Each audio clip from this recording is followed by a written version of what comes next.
Om Swastiastu, Namo Buddhaya, salam sejahtera untuk kita semua. Kami dari kelompok 7 akan mempresentasikan makalah kami mengenai etika bisnis dan profesi akuntan. Sebelumnya kami dari kelompok 7 ada saya sendiri, Andreas Simidawira Kusuma, nomor absen 12, dan rekan saya Komang Adi Pramantara, nomor absen 30. Materi pertama adalah etika bisnis. Etika bisnis adalah pedoman moral yang membentuk cara perusahaan dan individu berperilaku dalam dunia usaha. Bayangkan ini sebagai kompas moral yang memandu setiap keputusan bisnis dari bagaimana kita berinteraksi dengan pelanggan hingga bagaimana kita memperlakukan lingkungan sekitar. Tapi apakah etika bisnis sekedar tentang berbuat baik? Tentu tidak. Lebih dari itu, etika bisnis melibatkan tanggung jawab sosial, kejujuran, integritas, dan keadilan dalam menjalankan operasi sehari-hari. Saat bisnis menerapkan etika dengan benar, mereka bukan hanya mendapatkan keuntungan finansial, tapi juga loyalitas dan kepercayaan dari semua pihak yang terlibat. Selanjutnya ada tujuan dari etika bisnis ini sendiri. Tujuan etika bisnis setidaknya ada beberapa tujuan etika bisnis yang penting untuk perkembangan perusahaan. Di antaranya, yang pertama, meningkatkan kesadaran moral bagi para karyawan dan menerapkan sebagai nilai serta sikap dalam keseharian. Dengan begini, perselisihan antar karyawan pun akan dihindari. Yang kedua, menerapkan batasan bagi para pelaku bisnis untuk menghindari kecurangan dan perilaku tidak baik.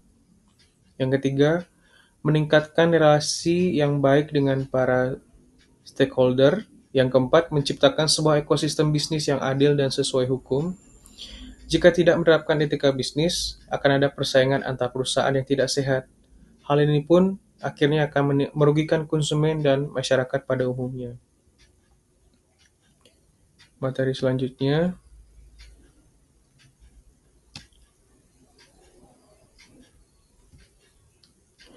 sikap etis dan moral tinggi. Sikap etis dan memiliki moral yang tinggi bagi perusahaan menerapkan etika bisnis adalah hal yang penting demi membangun citra dan reputasi yang baik. Adapun sejumlah manfaat etika bisnis adalah sebagai berikut. Yang pertama, mendapatkan reputasi yang baik. Salah satu pentingnya etika bisnis adalah perusahaan yang akan mendapatkan reputasi yang baik oleh publik. Reputasi yang baik dapat meningkatkan kredibilitas di mata publik, sehingga konsumen akan lebih memilih barang atau jasa dari perusahaan tersebut dibandingkan branding lain.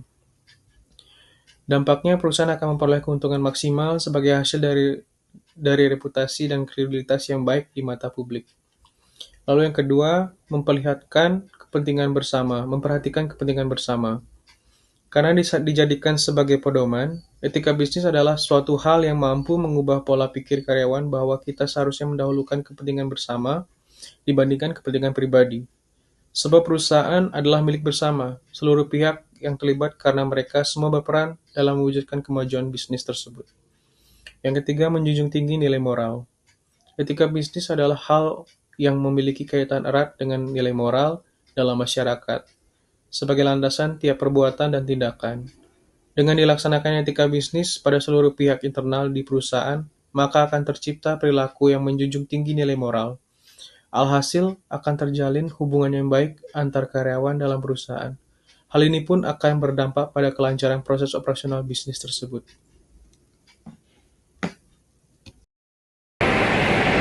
Baik, untuk materi berikutnya ada menjalankan perilaku etis dan nilai moral dalam lingkungan masyarakat.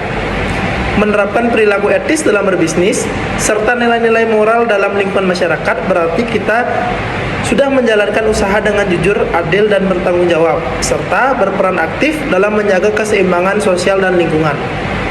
Adapun beberapa contoh dari menerapkan perilaku etis serta menerapkan nilai-nilai moral dalam lingkungan masyarakat. Yang pertama, ada kejujuran dalam iklan. Jadi, etika bisnis menuntut kejujuran dalam iklan, di mana perusahaan harus memberikan informasi yang sesuai dengan kenyataan. Yang kedua, ada penghargaan untuk karyawan. Memberikan upah yang adil dan suasana kerja yang nyaman adalah bagian dari etika bisnis. Misalnya, perusahaan yang memberikan bonus berdasarkan kinerja atau memberikan cuti yang layak kepada karyawan. Ini menunjukkan sikap bahwa perusahaan menghargai karyawan yang tentu saja akan meningkatkan semangat kerja. Yang ketiga, ada tanggung jawab lingkungan. Banyak perusahaan sekarang mulai fokus pada keberlanjutan lingkungan, seperti mengurangi penggunaan plastik atau mendukung program daur ulang. Yang keempat, ada menjaga privasi pelanggan. Di era digital, data adalah aset yang sangat berharga. Etika bisnis mengharuskan perusahaan menjaga kerahasiaan data pelanggan, misalnya toko online yang tidak menjual data pelanggannya kepada pihak ketiga tanpa izin. Untuk yang kelima, ada anti korupsi dan suap. Perusahaan yang beretika akan selalu menolak segala bentuk suap atau korupsi. Contohnya ketika sebuah perusahaan tidak terlibat dalam kegiatan korupsi meskipun ada kesempatan untuk mendapatkan lebih cepat. Dan yang terakhir, ada membantu komunitas lokal. Banyak bisnis juga yang menjalankan program tanggung jawab sosial atau CSR dengan membantu komunitas lokal. Misalnya perusahaan yang mendonasikan sebagian keuntungan untuk pendidikan atau menyediakan pelatihan keterampilan bagi masyarakat sekitar. Dengan menerapkan contoh-contoh etika bisnis ini, perusahaan tidak hanya akan mendapatkan keuntungan finansial, tapi juga penghargaan dan kepercayaan dari berbagai pihak. Baik, untuk materi yang terakhir ada kerangka kerja pengambilan keputusan etis. Jadi di sini ada 7 langkah yang digariskan oleh American Accounting Association pada tahun 1993 untuk mengorganisasikan analisis keputusan etis. Yang pertama, ada identifikasi fakta. Apa, siapa, di mana, kapan, dan bagaimana. Langkah pertama dalam pengambilan keputusan yang bertanggung jawab secara etis adalah menentukan fakta-fakta dalam situasi tersebut. Membedakan fakta-fakta dari opini belaka adalah hal yang sangat penting. Perbedaan persepsi dalam bagaimana seseorang mengalami situasi dapat menyebabkan banyak perbedaan etis. Jadi, dalam mengidentifikasi fakta-fakta penting untuk mengajukan pertanyaan yang tepat, pertanyaan biasanya diajukan dalam langkah ini meliputi: yang pertama, ada apa? Yaitu berkaitan dengan isu terbaru, apa yang mempengaruhi situasi saat ini. Yang kedua, ada siapa, yaitu siapa saja yang terlibat dari pihak-pihak dalam situasi pengambilan keputusan atau siapa yang menggunakan keputusan etis tersebut. Yang ketiga, ada di mana, yaitu menyatakan di mana situasi keputusan etis tersebut digunakan oleh pihak-pihak pengambilan keputusan etis. Yang keempat, ada kapan, yaitu pada saat kondisi kapan dan situasi seperti apa keputusan etis tersebut diambil oleh para pengambil keputusan. Dan yang terakhir, ada bagaimana, yaitu bagaimana para pengambil keputusan tersebut dapat mengambil keputusan etis saat situasi tersebut. Untuk langkah yang kedua, ada menetapkan isu etis. Langkah kedua dalam pengambilan keputusan etis yaitu menetapkan isu etis yang terbaru. Isu-isu aktual melibatkan apa yang benar diketahui tentang sebuah kasus, misalnya fakta-fakta yang ada. Langkah ini terdiri dari 2 komponen. Yang pertama, ada pemangku kepentingan utama atau stakeholder diidentifikasi. Dan yang kedua, ada masalah etika harus diidentifikasi secara jelas. Setiap komponen di sini dibahas secara terpisah dalam bagian. Yang pertama adalah bagian buatlah daftar stakeholder atau pemangku kepentingan utama. Yang kedua, ada tentukan isu masalah atau masalah etika. Lanjut ke langkah yang ketiga, yaitu ada mengidentifikasi prinsip-prinsip utama, aturan, dan nilai. Pada langkah ketiga, proses pengambilan keputusan yang etis harus mengidentifikasi prinsip-prinsip utama, aturan, dan nilai-nilai yang berlaku serta mempertimbangkan semua pihak yang mempengaruhi oleh sebuah keputusan. Orang-orang ini biasa disebut sebagai pemangku kepentingan atau stakeholder. Langkah yang keempat, menentukan alternatif. Jadi langkah selanjutnya dalam proses pengambilan keputusan etis adalah membandingkan dan mempertimbangkan alternatif-alternatif. Membuat suatu spreadsheet mental yang masing-masing pemegang kepentingannya yang telah diidentifikasi. Salah satu cara yang paling mudah adalah dengan menempatkan diri terhadap posisi orang lain.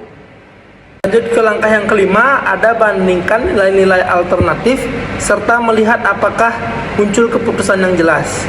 Jadi kita harus tahu bagaimana untuk memutuskan kapan teori menunjukkan alternatif yang berbeda. Ada situasi di mana prinsip-prinsip etis yang berbeda akan merekomendasikan alternatif yang berbeda. Lanjut pada langkah yang ke-6, menilai konsekuensi. Sebuah elemen penting dalam evaluasi ini adalah pertimbangan cara untuk mengurangi, meminimalisasi, atau menggantikan konsekuensi kerugian yang terjadi atau menggantikan konsekuensi kerugian yang mungkin terjadi, atau meningkatkan dan memajukan konsekuensi-konsekuensi yang mendatangkan manfaat. Dan untuk langkah yang terakhir ada membuat keputusan.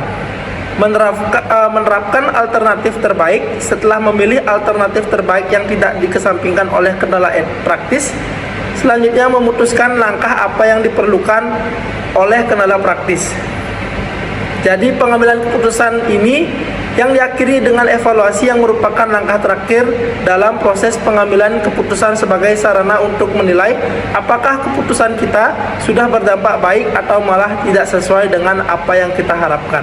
Mungkin sekian presentasi dari kelompok 7. Apabila ada salah kata, mohon dimaafkan. Kita lanjutkan ke sesi diskusi.